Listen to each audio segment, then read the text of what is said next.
What's up, everyone, and welcome back to a new video. We did the first issue of DCKO Knightfight, so I figured why not review issue 2 of DCKO Knightfight, and that's what we're going to do right now. Just as a quick refresher, if you're not following along with the DCKO event, DCKO is kind of this Mortal Kombat meets Street Fighter-esque tournament to the death.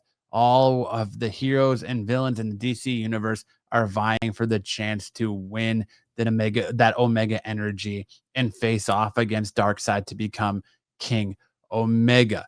First issue of DCKO, at the end of it, we saw the Joker basically harpoon Batman through the chest, effectively removing him from the game, killing him. Shout out to Scott Snyder for doing that and just taking out that proverbial contingency plan for DC in the form of Batman off the board right off the bat to truly make this a Superman story and allow Superman to flourish, which really excites me. And that's coming from a person who's not really a Superman fan by any means whatsoever. So then we go to issue 1 of DCKO Knightfight, which picks up at the end of that first issue of DCKO. We find out that Batman had his normal contingency plan, and he had a mother box stored in his armor. As all the heroes and villains were allowed to bring one item, he put a mother box in his armor, which was tasked with, if he was to be removed from the board, the mother box would transport him back to Gotham. And that's very much what happened, except it transported him to a very different Gotham at a different timeline.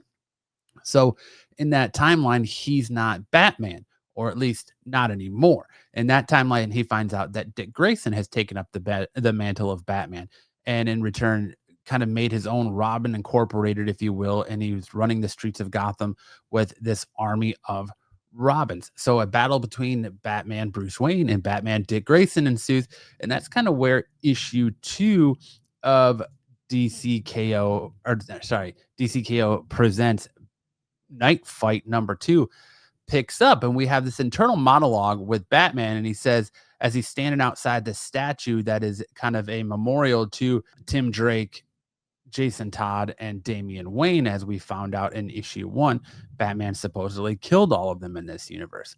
And Batman says, there was a time when I felt Gotham was mine, but I learned the hard way that Gotham belongs to no one. Dick hasn't learned that lesson yet. He trusts the city, he trusts its people in ways I struggled with. He turned Gotham into something else, a training ground for an army of Robins. We see Batman and Dick going at it still, and Dick still has Batman in this like reverse chokehold almost. And he says, my mother box armor speaks to me, tells me something about the reality I'm in. I don't listen. Instead, I feel Dick's heartbeat. He's kind of deducing and trying to break down and using the very detective aspect of Batman right here as he's kind of trying to hone in on what's going on. And Dick says, stand down, old man. You've lost your mind. Batman says, the rhythm, as he yells at me, tells me what he sees as the truth, but his heart betrays him. The Justice League was tasked with entering a tournament, a challenge where we were told we could bring one item with us into this fight. I cheated in very Batman fashion, always got that contingency plan. He's got this big, like, I don't know what you would call it, but giant battering-esque weapon of some sort. I don't know what you would call it. And he says, your heart gave you away, Dick. It doesn't match your age. I know what being Batman does to your body, and the heartbeat I just heard wasn't yours. This world is a lie. He's finding out that the mother box has changed things. And Dick says, you have to trust me, Bruce. And that's when the army of Robins come to join the fight, saying, let's go home. And Batman says, I died in the tournament. The Joker killed me, but I tried to escape, and the heart didn't like that.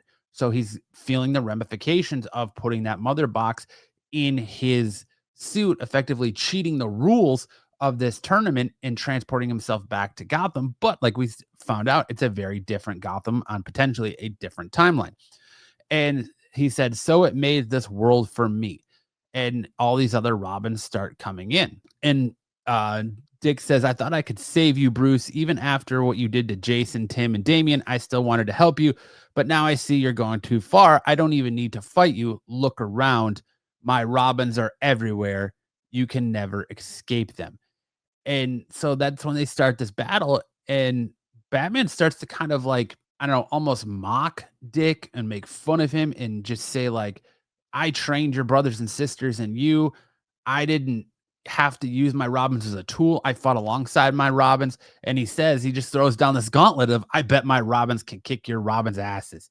And Dick Grayson gives the command, Robins fly. And that's when the meat and potatoes, if you will, of this issue picks up. And we see this just beautiful spread page of a fight between Batman and all these Robins as he's like mocking them, saying, this is too easy. I'm just whooping all of you. He's like, you sure you actually train them, Dick? They're soft. And that's when Dick Grayson gets mad and he's like, you know what? If you're going to do this, you got to do it yourself. And he tells them all to stand down and he yells at Bruce to fight me. And they start fighting, going back and forth. And Bruce kind of has this monologue. He said, the day I first saw Dick Grayson, he was flying high on a trapeze. He glided through the air with the confidence I never had at his age. It took trauma for me to learn skills he knew by instinct. And the truth is, from the moment he fought by my side, I knew he would surpass me. So much so that I didn't think he'd need to be Batman. And here I see he's not only become Batman, he's better than Batman. So there's always been this essential idea that when it came to Dick Grayson, Batman was very much training a replacement, but that Dick Grayson was always a better Batman than Batman. He was more agile, more acrobatic, given that he came from the circus, a better fighter. He was just all around Batman. I think Batman was a little bit superior on the detective skills, but when it came to the agility and fighting aspect and kind of just personality, it's always kind of been this understanding that Bruce has seen Dick as a better form of Batman than him. And here at the fight, Dick gets the upper hand. He says, it's over. You always were more skilled at acrobatics than me, Bruce admitted. He said, I've learned from my real father. And Bruce says, stop. I see now you're right. He starts to kind of pull him in and play a little bit of mind games. And he's kind of like playing possum here with him. And he's kind of stroking Dick's ego a little bit here. And he's like, I was wrong. I did it. I killed them. And I could have never handled it or deal with it just like my parents. So he's kind of pretending to admit here that he did something that he really doesn't do to kind of get Dick off guard and just get him, get his guard to drop and be more sympathetic or empathetic. And Dick extends his hands to him. And Bruce says, thank you, Dick. I mean, Batman, for being something I could never be. And Batman says, too trusting. And he hits Dick with this just amazing, beautiful uppercut right to the jaw. So much so that even all the Robins are like, whoa, what's going on? What just happened? And Batman's standing over Dick. He says, you still want to see the best in the people? It's why you always go along with Clark. But you're not the real Dick. You never could be. Dick actually trusts people, but he doesn't try to control them. I see now what the Heart of Apokolips wants me to do. The same thing I told Clark. Don't hold back. And as he's about to deliver this defeating, killing blow, essentially, to this Dick Grayson version of Batman, something happens and he feels a jolt of electricity run through him and he drops his weapon. He falls to the ground and Dick's like, Bruce, everyone's standing around watching him. And then we get this sweet panel of this transition from where Bruce was into this like neo-Gotham, bright, very neon, life-filled Gotham to this bleaker version. And we switch to this black and white with a lot of gray tone palette. Right. Beautiful transition. What a shot. And standing over Bruce, we have Red Hood Batman. And he says, you tried to escape again. It's time for you to do your treatment. And he's talking to Bruce, who's now finds himself in a straitjacket. And Bruce is like, Jason? And Red Hood says, Jason is dead. Call me Batman. And Bruce says, this isn't real. And kind of Jason goes back to him and says, which is the lie? Which is the lie this time? What reality are you saying you're from? You were trapped in the dark multiverse. You had the power of Superman. You were buff and carried a big axe, talking about absolute Batman. You held the Green Lantern rings. And Batman says, the heart played its hand and I'm not falling forward again. And Red Hood Batman goes, oh, all right. So it's the Apocalypse tournament one this time. That old nugget where reality was changing so you could fight your friends to the death. I thought you were dead, and then one day you're just here. So in this reality, very much the events of what's going on in the current DC Chaos timeline have been infused to this timeline, and they're saying that this didn't happen, and Red Hood is trying to convince Bruce that he's crazy for it. And he says, talk about alternate realities where my brothers are still alive, and he goes to remove that cowl. And in this universe, instead of him being dead, it seems like Dick, Dick, Tim Drake, and Damian Wayne are dead. He said, he says, not a day goes by that I don't think about our family. And he unmasked to reveal an older Jason Todd. And Bruce says, Jason, you need to listen to me, as he's trying to quickly break or get out of these restraints that he's getting felt by this straitjacket. And Tim gets in close and says, but here's the thing, Bruce, you and I both know you're not really Batman. Isn't that right? Clayface. He thinks that this version of Bruce Wayne is Clayface in disguise, that Clayface is taking over the form of Bruce Wayne for no reason. And Bruce says, no, I'm real, Jason. I don't care if you believe me or not, but you have to let me go. And he breaks out of the straitjacket. And just as he keeps calling him Clayface, he keeps thinking that he's Clayface. And he says, this charade really gets under my skin, especially after I found you on the streets, Basil. And he said, took you in. So he's still going through thinking that this version of Bruce Wayne is Clayface. And Bruce stands up and says, Heart of Apokolips, is this what you want? And Jason says, listen to yourself, yelling at the sky. And Bruce responds, Jason, don't do this. If you kill me, you'll be playing into what the heart wants. And Jason says, shut up, you twisted freak. You have any idea how screwed up it is posing as him? You're trapped in this form, Basil. You really believe you're Batman? And he just unloads on him. And Batman's like, all right, bro, you don't want to believe what I'm saying? Let's go. Let's fight. Let's throw down. And he charges at Red Hood. And a fight ensues, and a beautiful splash page here of them absolutely going at it. And Jason just drilling Bruce in the face with these brass knuckles with spikes on the end of it.